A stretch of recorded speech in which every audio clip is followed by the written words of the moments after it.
Bonjour et bienvenue sur l'espace dédié au site mécaniqueuniverselle.net, le site qui essaie de démontrer que l'humanité, dans son ensemble, évolue vers son ultime perfection. La paix universelle, la fraternité universelle, le fonctionnement universel, euh, l'homme qui n'est plus un loup pour l'homme, euh, un fonctionnement totalement écologique où il n'y a plus de gaspillage, plus de plus d'énergie fossile, on tirera toutes nos énergies du ciel, du soleil, du vent, peu importe, voilà, on n'aura plus du tout d'impact sur la planète. Il n'y aura plus de frontières, il n'y aura plus d'argent, tout sera mis en commun puisque l'humanité techniquement sera réalisée, finie. Alors si l'humanité est finie, là pour l'instant elle n'est pas finie, donc elle a besoin de toute notre énergie, de toutes nos pulsions, notre esprit de compétition, de voilà, de nos ambitions, toutes ces pulsions de base là pour construire. Elle a besoin qu'il y ait encore ces frontières, qu'on soit en compétition entre les Chinois, les Russes, les Chinois, les Américains, les Européens, les Africains, l'Amérique et le... Bon, bref, qu'on soit dans cette émulation parce qu'on ne sait pas encore faire autrement qu'utiliser l'émulation violente, l'émulation féroce, la compétition féroce.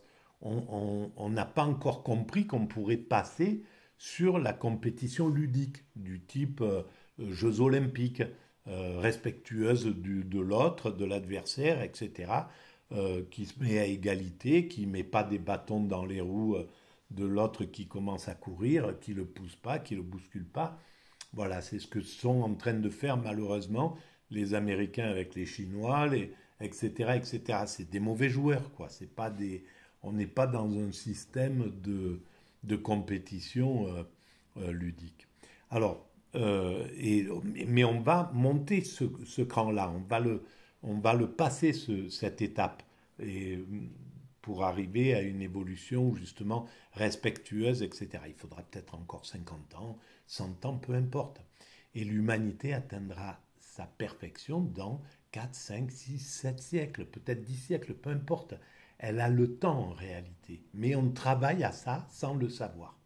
Voilà. Alors j'en profite là pour vous dire que si vous pensez, que si vous trouvez ces visions, cette philosophie atypique, liée un peu à l'autisme, Asperger, c'est mon état d'esprit, si vous pensez que ça a un intérêt pour un peu collectif, n'oubliez pas de mettre des pouces, n'oubliez pas de vous abonner, ça augmente la visibilité de l'espace, mais uniquement si vous le jugez important, intéressant. Voilà, si vous trouvez que c'est absurde ce que je dis, ce qui est développé sur le site, voilà, c'est tout à fait, vous en avez absolument le droit et voilà. Et donc ça, en plus, vous pouvez aussi envoyer le lien de l'espace, donc YouTube, à vos connaissances que ça pourrait intéresser. Vous pouvez aller visiter le site mécaniqueuniverselle.net. C'est là où je démontre toute la, toute la logique de cette évolution vers l'ultime perfection, vers laquelle nous allons. Euh, c'est une évolution universelle. On va vers l'universalité absolue. La paix universelle, la fraternité universelle, un fonctionnement totalement universel, etc., dont on a déjà construit les structures. Par exemple, cet ouvrage le montre. René Maheu est directeur général de l'UNESCO. L'UNESCO, c'est un organisme mondial qui s'occupe de la culture, de l'éducation, etc., mais au niveau mondial. Donc on a déjà construit toutes les structures pour fonctionner mondialement. On n'a pas encore réussi à les mettre à ce qu'elles deviennent vraiment efficaces, éthiques, propres, correctes, etc., etc. Elles sont un peu manipulées encore pour l'instant, mais c'est juste parce que il faut du temps pour les amener elles-mêmes à leur perfection. Mais elles existent. L'OMS, l'Organisation mondiale de la santé, l'Organisation mondiale du commerce, l'Organisation mondiale du travail, l'Organisation mondiale du tourisme, l'Organisation mondiale des syndicats, etc. Donc tout ça, c'est déjà construit. Ces structures, l'ONU, sans compter l'ONU évidemment, euh, et donc tout est construit.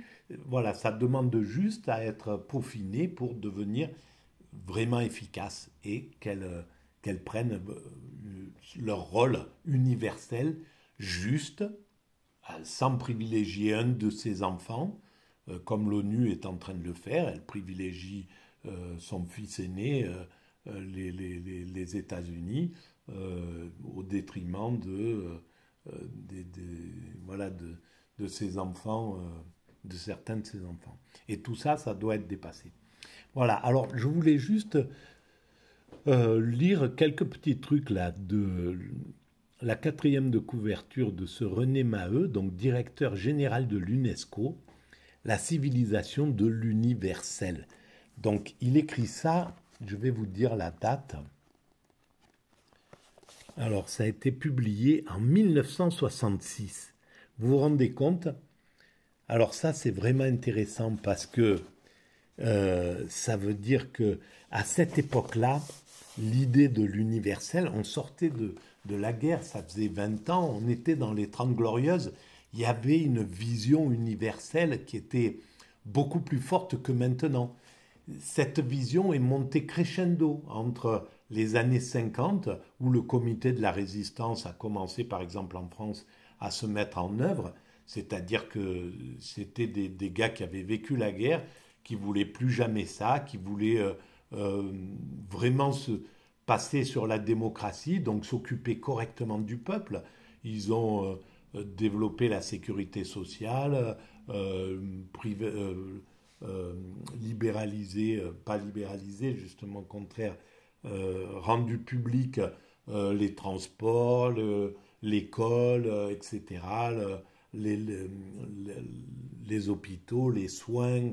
Enfin, il y a eu un travail considérable dans ces 30 glorieuses. Et d'ailleurs, c'est pour ça que les télévisions de l'oligarchie crachent à boulet double, à boulet rouge sur cette période, ces 30 glorieuses qui a été extrêmement sociale. Elle a développé, elle a tout fait pour les ouvriers. Il y a eu des progrès, mais considérables dans cette période-là. Et donc, les télés de l'oligarchie, donc qui appartiennent au MEDEF, en fait, hein, au patronat, évidemment, elles font du bashing sur ces années-là, les années soi-disant qu'on aurait profité, que c'était les années où les baby-boomers ont profité de tout, etc., etc. Non, non, ils ont construit toutes les... ils ont développé le social d'une manière inouïe. Et au contraire, les années justement de l'oligarchie, à partir des années 80, justement, où quand le Mitterrand il a vendu les télévisions à cette oligarchie, au Berlusconi, comment il s'appelle, à Bouygues, etc., puis plus tard à Drahi, on le sait, hein, à qui appartiennent tous ces médias-là. Eh bien, avant que ça appartienne à cette époque-là, c'était l'humanité développer tout pour le peuple en maîtrisant les dominants. Et à partir de ces années 80, là, les années oligarchiques, eh bien, les dominants ont repris le pouvoir grâce aux médias, hein, tout simplement, et à travers eux, ben, ils ont commencé à ravager les acquis sociaux, à ravager tout ce qui avait été gagné dans les 30 glorieuses, justement, dans ces 30 années précédentes. Ils ont commencé à récupérer tous ces acquis sociaux. Et c'est incroyable. Bon, bref, et que le peuple a été obligé de se laisser faire parce que ça s'est fait doucement, insidieusement, voilà, sans... Et puis surtout, ils avaient les médias qui empêchaient toute critique possible, hein.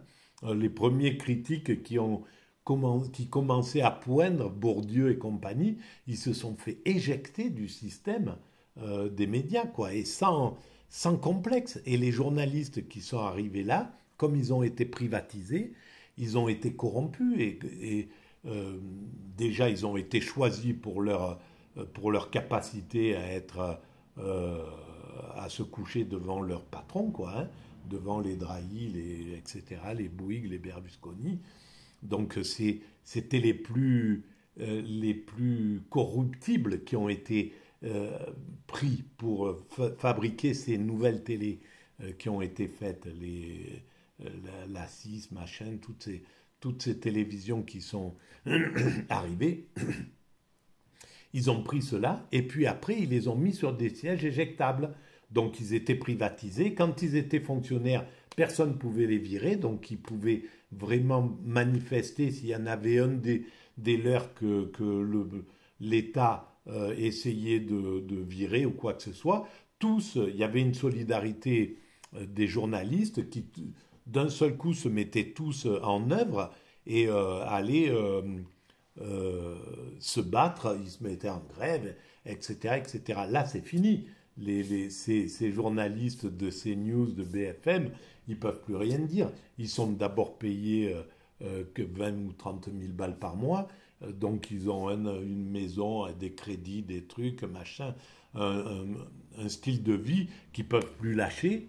Et à partir de là, c'est terminé, quoi. Ils ne peuvent même pas dire je vais pointer au chômage. C'est terminé. Ils peuvent pas se rebeller contre leur système. Et c'est pourquoi, sur la mécanique universelle, qui date, je vous le signale, il y a 23 ans que j'ai écrit le site Mécanique universelle, où j'écrivais déjà tout ce que je suis en train de dire dans cette chose-là. Et à ce moment-là, dans leur...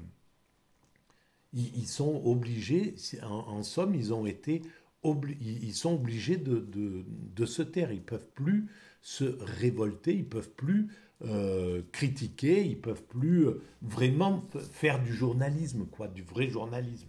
Le vrai journalisme qui a réussi un petit peu à lever la tête, c'est ceux qui, Mediapart, des trucs comme ça, qui ont pu s'extraire de ce système-là. Et c'est pourquoi je disais donc il y a 20 ans que la corruption par le marché est 100 fois plus forte que l'autocratie, quand c'était le chef de l'État qui mettait, qui empêchait de parler aux journalistes. Comment ça s'appelle déjà? C'est la censure, voilà. Il y avait la censure, par exemple pendant la guerre d'Algérie, etc., ou des moments forts, il y avait de la censure médiatique, mais la censure, en fait, ça donne de l'énergie aux journalistes, parce que c'est quelque chose sur lequel il peut se révolter. Quand c'est une corruption de velours, on ne peut plus rien dire. Le gars, il a été corrompu, il ne peut plus se regarder dans une glace, il est obligé d'avancer dans le système. C'est pour ça la corruption de velours est beaucoup plus forte que la censure dans les médias. Et c'est pourquoi c'est beaucoup plus dangereux que les médias appartiennent à l'oligarchie plutôt qu'à l'État, quoi, en somme. Ça, c'est dommage.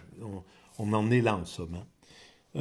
Voilà. Alors, bon, eh ben, écoutez, comme j'ai fait une deuxième vidéo qui veut parler de cet universel, mais qui n'y arrive pas, je veux juste lire cette petite partie-là, à l'arrière. Donc, est-ce que je vais être un peu moins bavard dans la troisième vidéo? On verra. En tout cas, ben, juste pour celle-là, comme ça, on verra le sommaire. Raison d'être, raison d'agir, pour une éthique universelle du développement. Voilà. Chapitre 1, des faits auxquels on ne peut se résigner, l'iniquité plus intolérable que la misère, donc l'injustice, la condition humaine à la lumière de la Déclaration universelle des droits de l'homme.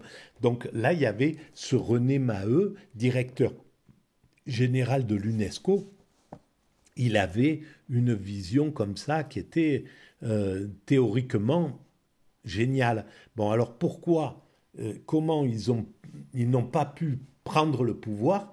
C'est là où c'est triste, quoi. Il y a quelque chose qui fait que ils se sont laissés manipuler par les dominants, en fait. Ils n'ont pas pu s'affirmer pour dire bon stop, voilà, vous arrêtez d'abord les guerres parce que là vous êtes en train de donner 10 milliards pour la guerre du Vietnam dans les années 60, là, où je ne sais plus quelle guerre qui commençait, là.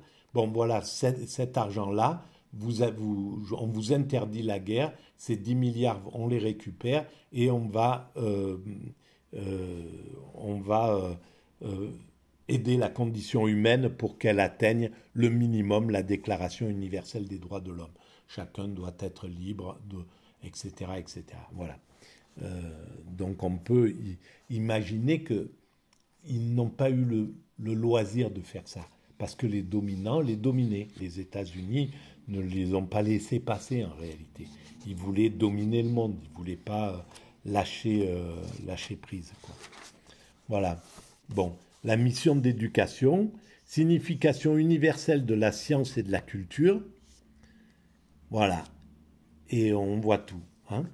Alors, ça sera pour la prochaine vidéo.